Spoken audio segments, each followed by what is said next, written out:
येत्या शनिवारी ज्योतिबाच्या चैत्र यात्रेचा मुख्य दिवस आहे। या यात्रेला महाराष्ट्रासह इतर राज्यातून 8 ते 9 लाख भाविक येतात।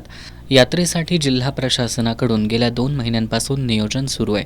यात्रा काळात भाविकांना आणि ग्रामस्थांना मूलभूत सेवा सुविधा पुरवण्यासाठी जिल्हा प्रशासनातील सर्व विभागांमार्फत तयारी करण्यात आली आहे। शासकीय यंत्रणा डोंगरावर तळ ठोकून असून चैत्र यात्रेपूर्वी डोंगरावरील सर्व कामं मार्गी लावण्यासाठी अधिकारी, कर्मचारी, देवस्थान समितीचे पदाधिकारी, स्थानिक देवस्थान समिती, ग्रामपंचायत, पोलीस परिश्रम घेत आहेत। दरम्यान जिल्हाधिकारी अमोल येडगे यांनी प्रशासनातील सर्व अधिकाऱ्यांसोबत बुधवारी सायंकाळी ऑन द स्पॉट निरीक्षण करून नियोजनाची पाहणी केली। यावेळी त्यांनी कामाबाबत समाधान व्यक्त केलं। डोंगरावर दर्शनासाठी येणाऱ्या भाविकांनी प्रशासनानं दिलेल्या सूचनांचं पालन करून सहकार्य करावं, असं आवाहन जिल्हाधिकारी अमोल येडगे यांनी केलं।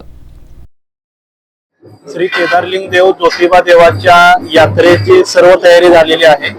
12 एप्रिल रोजी यात्रा आहे आणि आजपासूनच काही भक्तजन, भाविकजन या ठिकाणी येण्यास सुरुवात झालेली आहे।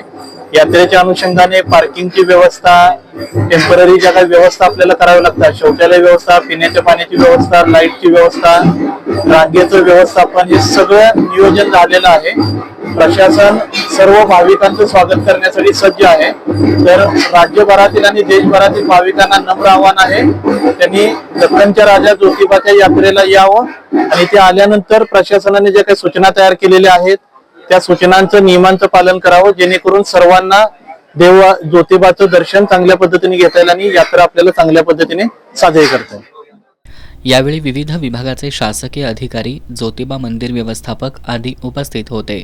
दरम्यान पन्हाळा तालुक्यातील जाफळे फाटा ते माले तलाव दरम्यानच्या रस्त्याला लागून मोठी चर काढण्यात आली असून काही ठिकाणी भराव टाकलाय। त्या ठिकाणी रस्त्याच्या एका बाजूला दरी आहे। ज्योतिबाच्या चैत्र यात्रेच्या पार्श्वभूमीवर या ठिकाणी अपघात होण्याची शक्यता आहे। त्यामुळे रस्त्याकडेला बॅरिगेट्स लावण्याची मागणी वाहनधारकांमधून होतीये।